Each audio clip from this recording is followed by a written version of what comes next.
all right, you guys. Um, I spoke with the hamster, and he wondered if I could do a bullet point video. Short, he said. Notice when anyone gives a speech, they say, this is going to be quick, and it never is. Well, I'll do my best. Okay. Way back, my brother went for a different company, went through training, and they would teach him how to take a piece of paper and write down what would Ben do, as in Ben Franklin. Let's see how Ben would look at this, and you put the pros and the cons down. I want to just start from our standpoint with the cons. In other words, what are the strengths of the Kramers? What are we up against? The shorts have a very short list of strengths, but powerful. Sorry, my dog is. Lucky, come here. It's very short. The shorts. They have no morality, so they can break the law. They can sell. They can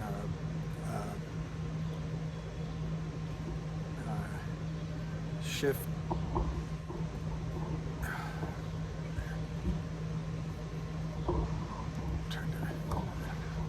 Anyway, they can break the law at will. They can run their schemers, and they do it remorselessly. That's one. Two, they have been able to operate in a sort of a complacent environment while the market's been going up, and while the Fed's been backing the market. It's a bull market. People don't see a big issue. Three, they have a playbook. The shorts have a playbook. And you can Google short sellers playbook. But a couple of aspects of it are to cause fear and doubt, FUD, fear, uncertainty, and doubt in we, the retail shareholders, and to manipulate stocks, and to spoofing, wash trading, walking the price down, and to hire hit piece research people like this White Diamond research guy, who's an embarrassment to his accrediting bodies. The summary of his report is that Reichman has failed over all these years and has diluted shareholders. That's basically what he's saying.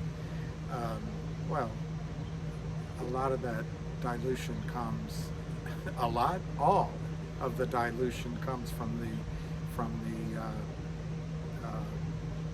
short sellers, and then by definition, when they drive it all downward, when Reichman goes out to make a negotiation, he's working from a smaller price per share, so it has to be more shares. He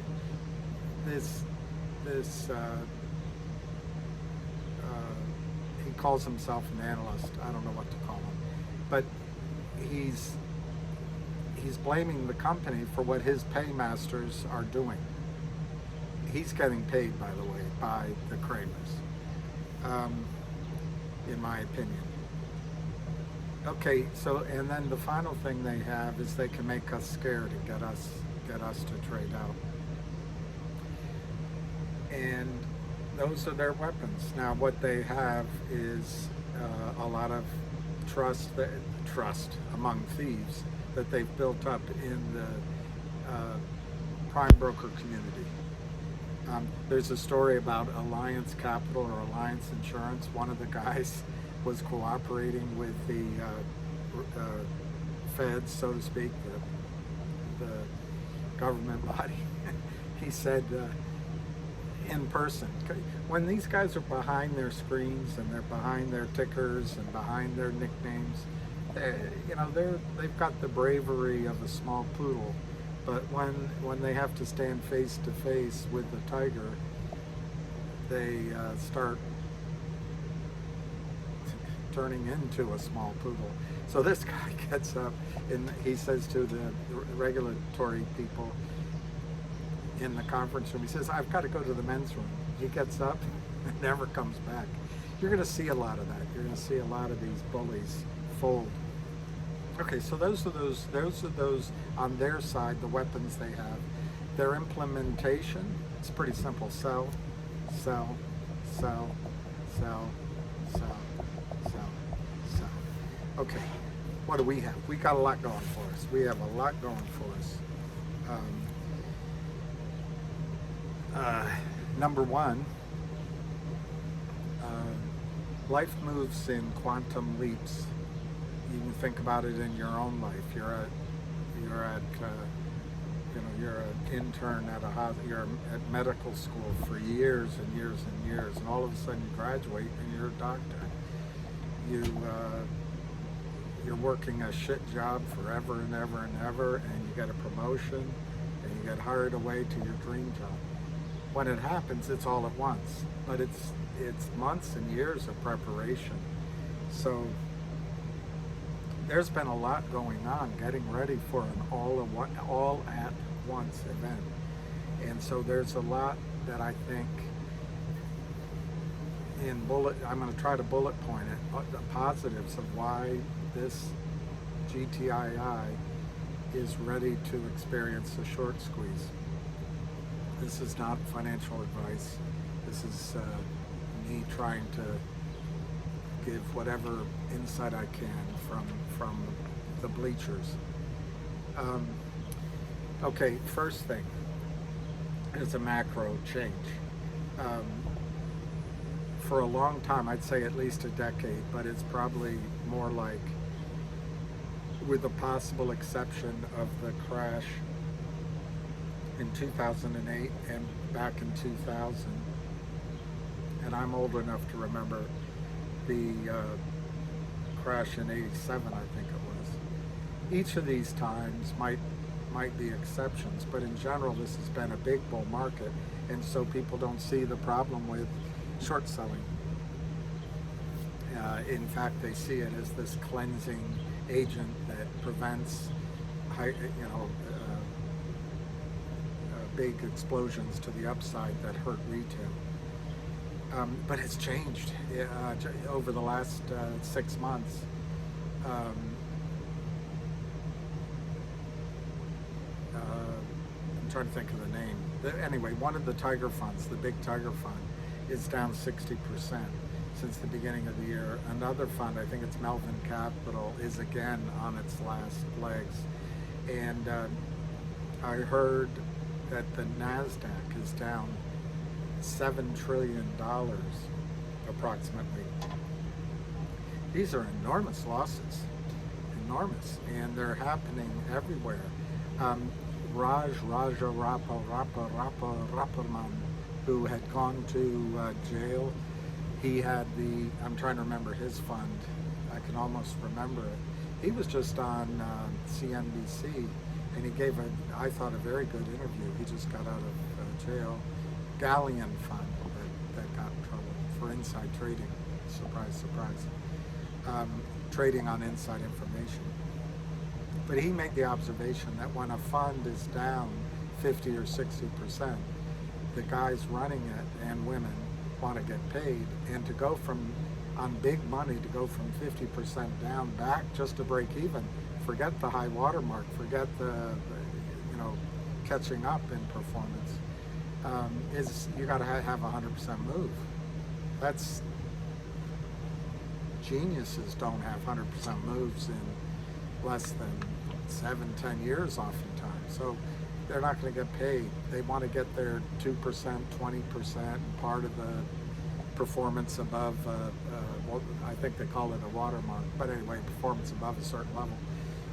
So what's the best way to do that? Close that fund, start all over.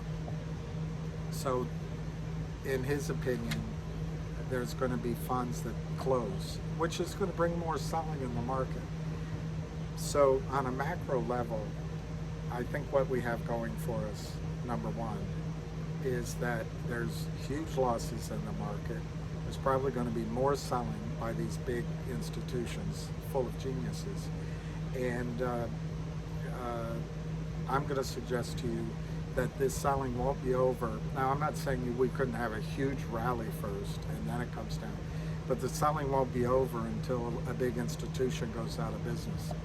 You know, a Bear Stearns or a Shearson Lehman or long-term capital. Somebody's going to go out of business, maybe more than one. That'll start to be the end of it. Okay, so in that macro environment, our number one advantage is short selling they become bad guys, even in the press. You're not going to read about how they're doing the work of Batman or Superman. You're going to start hearing stories that they're doing the work of people affecting the values in the market. And there's a lot of focus now in Congress and in the SEC on this issue. Okay, that's one. Of course, they missed the biggest issue. It's just settlement. I want to say, I'm talking to you about GTII, and I don't want to get into the bigger picture except as it affects GTII. But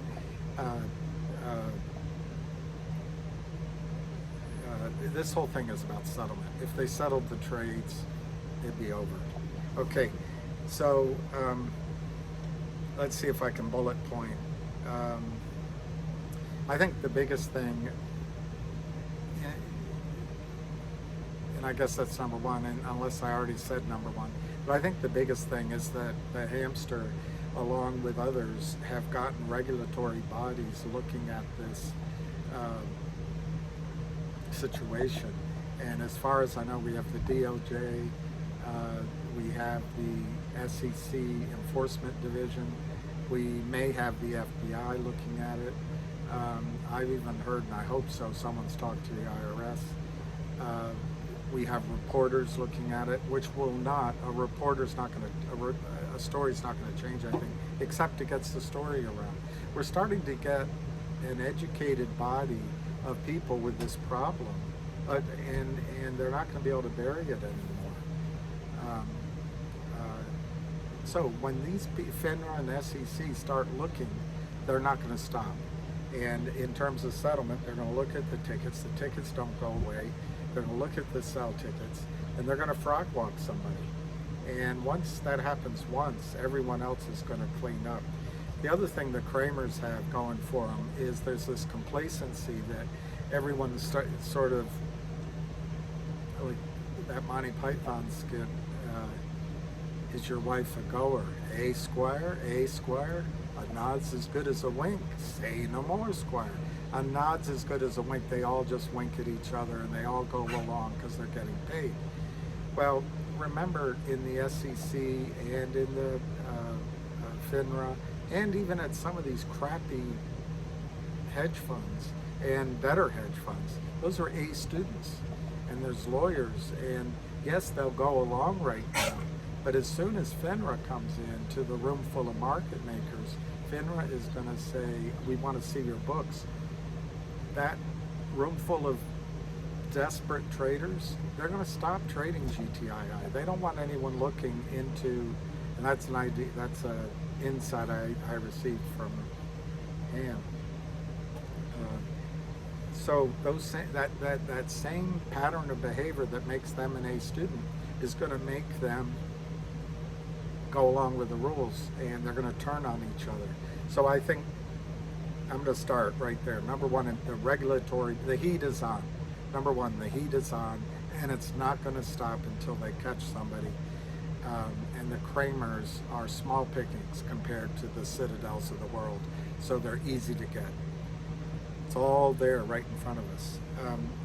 Number two, Tommy Wang, who I've met, by the way, he's real.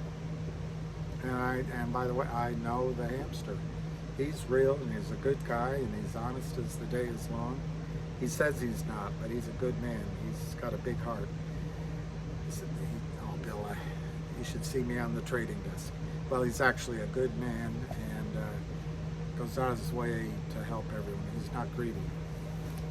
Anyway, Tommy Wang posted that this 1-800-Lawyers is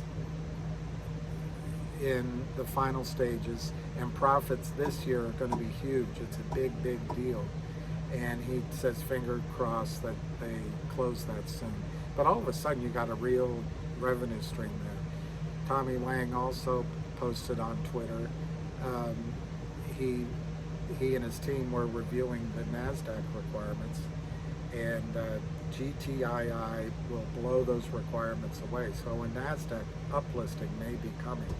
So this is a company making things happen. Number two, I'm looking at what Jackass at Ham Short Seller said. That's the Ham on Twitter. The company has written letters to all the market makers to look into trading, and this goes back to the point I made earlier, but FINRA and the SEC are looking, and once they're notified, remember, they can't act like, oh, we didn't know, hey, it slipped our mind, we didn't see it, we're so busy. So this pressure is starting to ramp up. He also mentions, I'll say that's third, that we're going to get reporters like Gretchen Morgensen. We're going to get news stories maybe from Market Watch. This guy Levine has already written a story in Bloomberg. It was the beginning. He doesn't quite get it, but now that he's written it, he'll keep looking.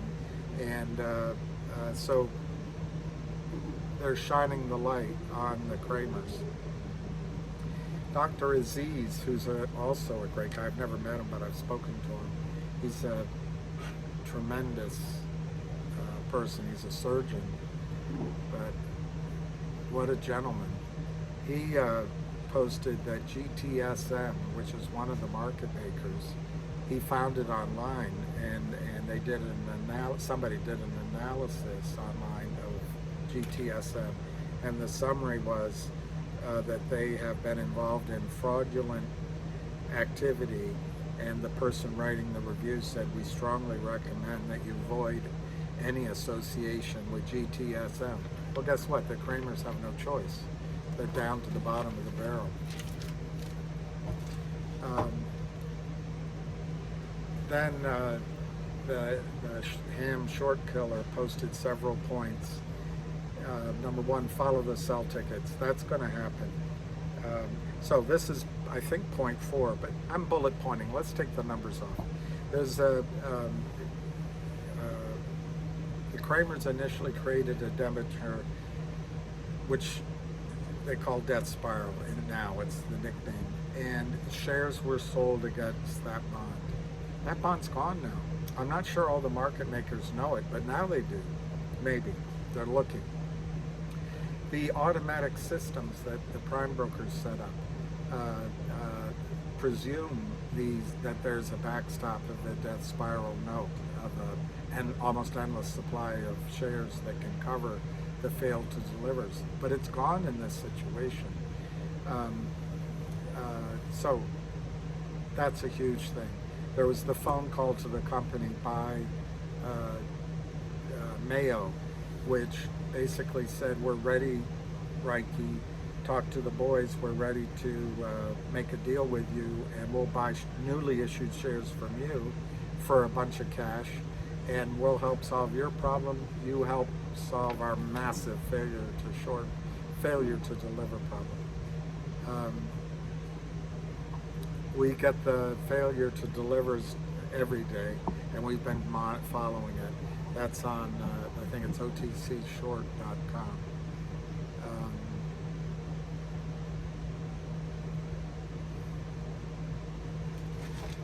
So basically, I've given you, I'm going to try to wrap it up. I've given you some of the points.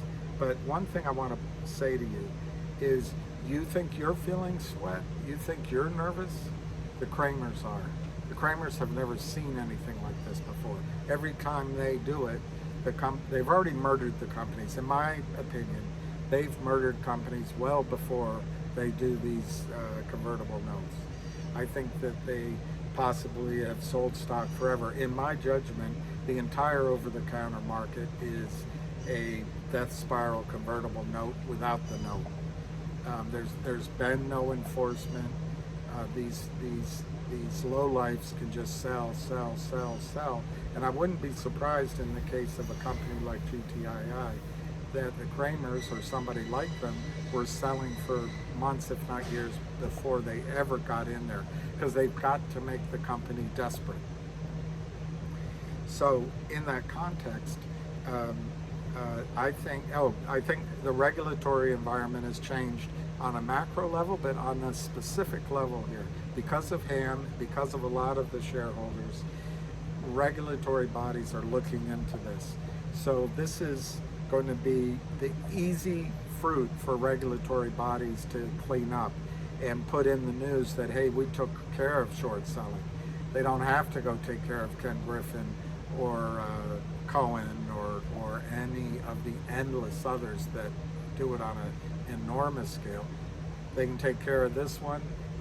The Kramers have no, there's a word for it, but they have no support. So there's going to be no backlash when they take down the Kramers. So my advice, what can you do? This is what I'm going to try to end up with. What can you do?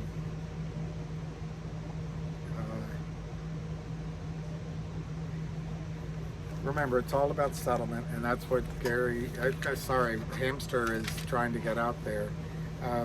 I think what you can do on your level, in your own account, is take an assessment of how long you can wait. If you're going to be stressed every day about your position, you have too big of a position. Reduce it so that you don't feel the daily FUD, fear, uncertainty, and doubt that the shorts want you to. Get comfortable with your position. Pick a time frame that you're going to set it and forget it. Put in your GTC orders. Maybe that's a good time frame, 60 days. Set it and forget it. Go about your life. You'll see if a trade goes off. You'll hear about it. But just go about your life. Reduce your stress. Remember, they are stressed out. They are the ones that are drinking too much, avoiding going to the steakhouse, apparently moving assets, hiring Gibson Dunn. These are all signs of a group under stress. A number of the market makers have moved away after they've been notified. The tricks aren't working so well. So your best defense against the Kramers right now, or whoever's doing it, is to reduce your pressure points as much as you can. So those are your decisions. 2, I think tell your brokerage firms, do not lend out your GTII stock, and you can do that. I think you can also talk about this story with some friends, because the strength of a group of us is, and it's anathema to short sellers, is slow accumulation of the stock in many different accounts. They can't play their games, and but more importantly, another reason to tell 2 or 3 of your friends is write to, believe it or not, write to Maxine Waters, the Democratic head of the Financial Services Committee in the House. Write to, right now I'm forgetting it, but write to the same committee, the similar committee, I think it's Sherwood Brown of Ohio. Write to him in the Senate.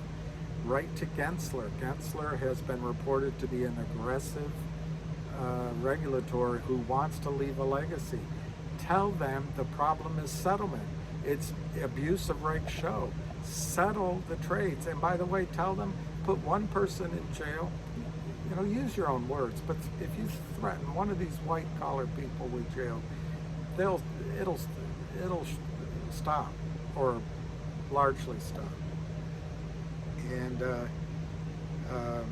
And so if you tell a couple of friends, it magnifies the letters. I recommend writing the letters, because I heard that senators and congressmen respond to letters more than they do to emails.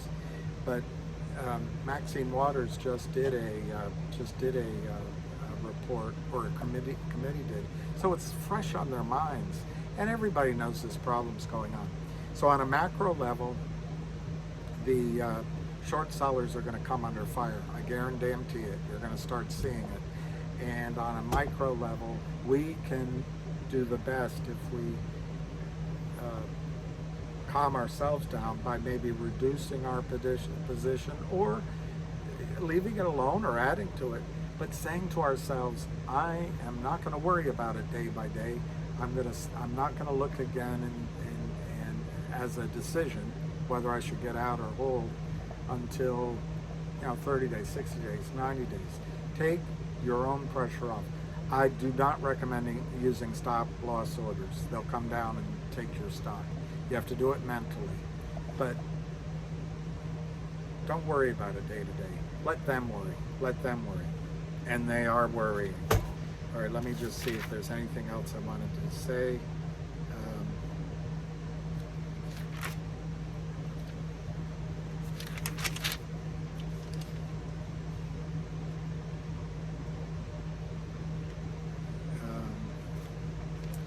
Well, I don't see anything else I wrote down. I'm sure I forgot something.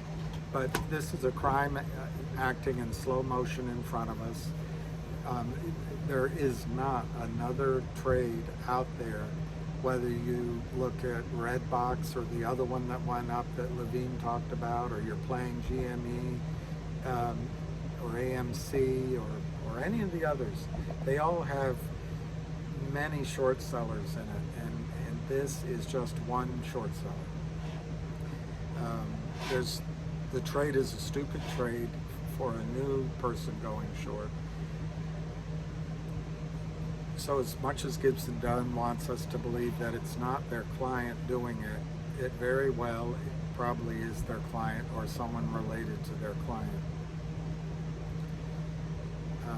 They're not going to ring a bell, but I'm trying to think of that word. The noose is crowding in. The regulatory agents are crowding in on them, and it won't be too long. So anyway, that's less than 30 minutes. If I think of something else, or I can't, so I'll leave it at that. Calm yourself. Let them worry. Let the regulatory bodies and the reporters do their work. I know the hamster's not going to quit, and maybe if you feel like it, write a letter to Gary Gensler, and just keep it simple. Write one to Gary Gensler, write one to Maxine Waters Committee, and say it's about settlement, fixed settlement. All right. I wish you the best for the weekend, and cheers.